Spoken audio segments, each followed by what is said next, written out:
Welcome to Story Time with Miss LaPerry. Today's story is Pinkalicious, Extraordinary Easter.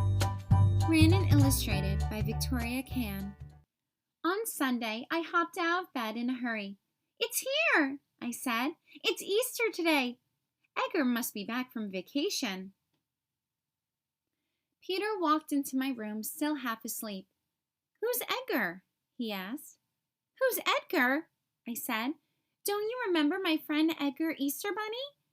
Peter's eyes opened wide. "Are you saying what I think you're saying?" "Yes," I said. "The Easter Bunny is a close personal friend of mine. He said he dropped by this Easter on his way back from Ecuador." I changed out my pajamas and ran downstairs. "Come on, Peter," I said, running into the yard. "Edgar likes to leave me letters. There's got to be one around here somewhere." We searched and searched. Mommy and Daddy came out to help us look. I was starting to worry that Edgar had forgotten all about Easter and all about me. All of a sudden, Mommy let out a gasp. "Look," she said, pointing to a small white basket poking out from the garden. Daddy scooped it out. "It's an Easter basket," he said. "There's an egg here, with a letter for you, Pinkalicious." I tore open the envelope. I recognized the writing right away. "My dear Pinkalicious, did ever you doubt? An Easter bunny never skips out on his route. I have here a game for your family to play. A scavenger hunt that may take you all day.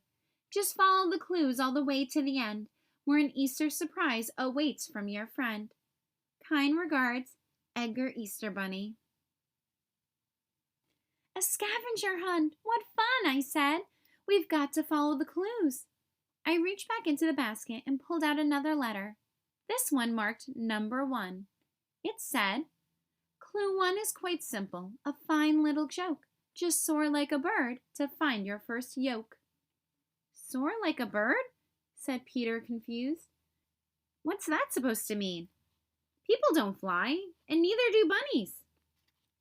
"It's a riddle," I said. "We have to crack the code. Where do birds go when they're soaring in the sky?" Peter thought for a second. "Trees," he said. "Okay," I said. "Now, how are we supposed to soar to the trees?" We looked at each other. "The tree house!" we cried. Peter and I climbed up to the top of the tree house. From up here, we felt like birds. We looked out the window and saw a small white basket. We read the clue together. "This is a hard one," I pouted. "There's hardly any information at all. Edgar is being sneaky." "Well done, Pinkerturns. We've got a good start, but this next note will test your clue-solving smarts." "Maybe Edgar is being clever," said Mommy. "He thinks this clue will test our smarts." "Test our smarts?" said Daddy. "Where would we go to test our smarts?" Peter started jumping up and down. I knew he had the answer. "School!" he shouted. My brother could be annoying, but he was kind of a genius sometimes. We got to school in a hurry. There was only one problem. We didn't know where Edgar would have put the basket. I said. "Edgar would probably head over to the art room. Edgar loves art exhibits." Since the building was locked, we walked around the outside to the art room's window. Just as I suspected, there was a small white basket waiting for us there. Peter read the clue this time. I helped him with the hard words. "Splendid! Hooray! What an excellent race! It's a hop, skip, and jump to the next hiding place." "Edgar is talking about the playground," I said. "That's where we play hopscotch, the Easter Bunny's favorite game." "Let's go," said Mommy. In Edgar's honor, we bunny hopped the whole way there. This time, the white basket was hard to find. Daddy swung up high for a bird's eye view. Mommy and I dug through the sandbox. Finally, Peter found the basket. It was under the slide. We gathered around to read the note. I wondered how many of these there were left. Edgar was one hop ahead of me.